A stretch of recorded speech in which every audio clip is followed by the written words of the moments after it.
Hey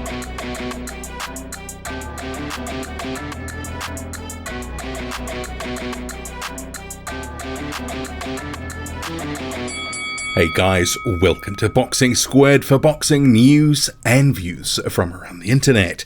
These are the post-fight reviews for Richard Torrez, the Olympic silver medalist who was having his first professional fight, Antonio Mireles, who was on the same top-ranked card which was headlined by Jose Ramirez, and also I'll be covering at the back end of this video Damian Knyba, who fought in Poland. Bit of a weird one with that fight, some stuff in it, but also Richard Torrez, the first fight which we'll cover, some drama there as well. And actually that whole fight, it was fun. I guess I would sort of sum it up being hectic and fun because it had a little bit of everything. Had a little bit of controversy at a point in the first round, which it was all down to the referee, and we'll get to that. But you had Richard Torrez, 6'2", and probably, as they were saying on the broadcast, one of the few times he'll be facing opponents that are shorter than him. But Torrez, the Olympic silver medalist, coming out, he was stalking his opponent. He was aggressive in Melson. He had a guy who was initially a little bit sort of reserved. You sort of thought, okay, he's being a bit defensive, negative. But as soon as they started to sort of get into it, Torrez barreling forward, they were tying up, there were some wild shots, and Melson was wearing the worst of it. So he ate a short left hand while they were sort of tangled up, and Torrez sort of helps him to the canvas. He gets a count. Shortly afterwards, Melson down again, and this is where the controversy comes in, because to me, the broadcasters, seemingly the commission as well, it looked like the referee waved things off. But the referee, is when the commission, where some of the commission staff were coming in with stools and stuff, said, no, what are you doing? Get out of here. The fight's still going.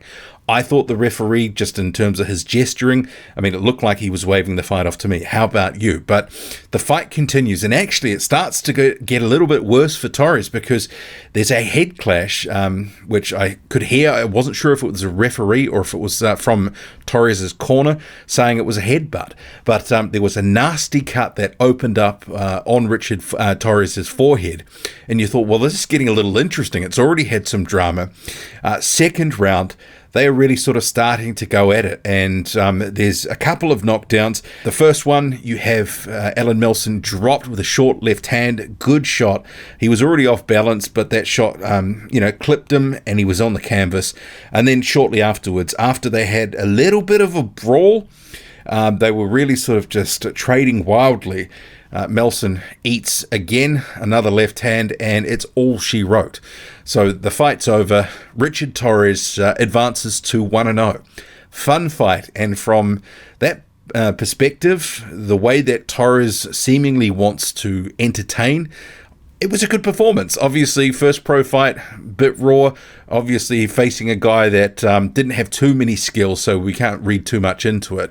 But it was entertaining. And like I say, I had a little bit of everything. And I want to see more of Richard Torrez. He is a guy who I think is going to be in some fun, entertaining fights. Especially based on this fight here, we're in for a treat. But 1-0. And moving to the second heavyweight fight that was on that card, you had the big 6'9" American Antonio Mireles, who has an 85-inch reach, taking on Brandon Hughes. Both guys were 2-0 heading into this one. And right from the outset, Antonio Mireles using the jab and looking for that straight left. And you don't see too many southpaws his size, 6'9", setting that straight left up well behind the jab. And after about a minute or so, he started to really get into his groove and started just unloading that straight left onto Brandon Hughes, who just couldn't stay out of the way for all want of trying. Couldn't get out of the way, and some of these punches were starting to take a toll. There was one big straight left that sort of stiffened his legs, and you thought, okay, this is going to start turning a bit ugly here. And it did. So Antonio Mireles continued to pepper Brandon Hughes with left hands. Down twice, heavily from left hands. He manages to sort of get out of the round, but it was a case that you knew that this really wasn't going to go for too much longer. So Mireles unloads another couple of straight left hands in the round, one of which the referee was just about to jump in, but Mireles managed to get it off, and it tagged Brandon Hughes heavily. He falls face down onto the canvas, and the referee is sort of, half a second too late to call it off. But Antonio Mireles, the first time I really had a good look at him, so he advances to 3-0, and there's a lot to like. They're not teaching height, a guy who moves well, and, he was using head movement, he was defensively responsible, he was managing the range well. I mean, obviously still early days, but there's a lot to like here. And they did say on the broadcast that he is a guy that doesn't want to be a lumbering heavyweight, so he does like to utilize movement. But you saw he is aggressive, and he will look to unfurl that left hand, and it was a deadly weapon in this one. So getting the stoppage win second round.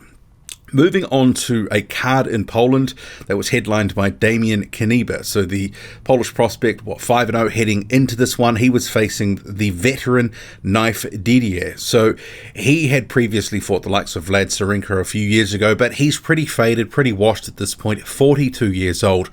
And I thought, well, this might be able to go some rounds, but no. It was a case that, and this was another sort of strange fight.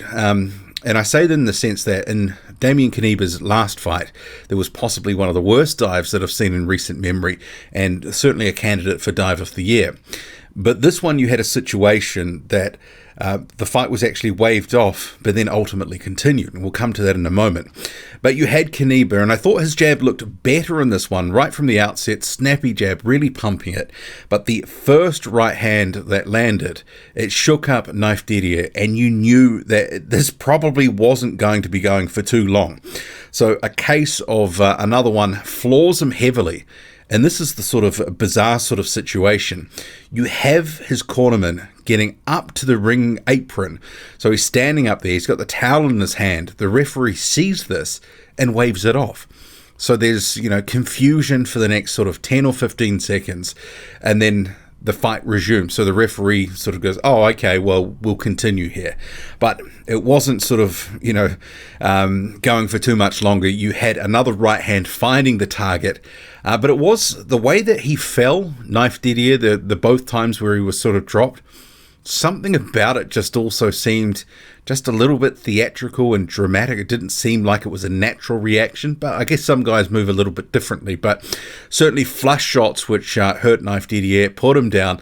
Damian Knyba advances to 6-0, so he's another big guy, 6'9". You've got a lot of big, tall timber starting to come through. Just think besides Antonio Mireles, who we just covered, Damian Knyba coming through, you've got other guys, German prospect Christian Thun, there's the Nigerian-American prospect Rafael Ekpajori, he's 6'8", 6'9". There's a lot of tall timber starting to filter through, and obviously a couple of guys who've been around like Ivan Deichto, he's sort of 6'8", 6'9" as well. He's been around for about 5 years.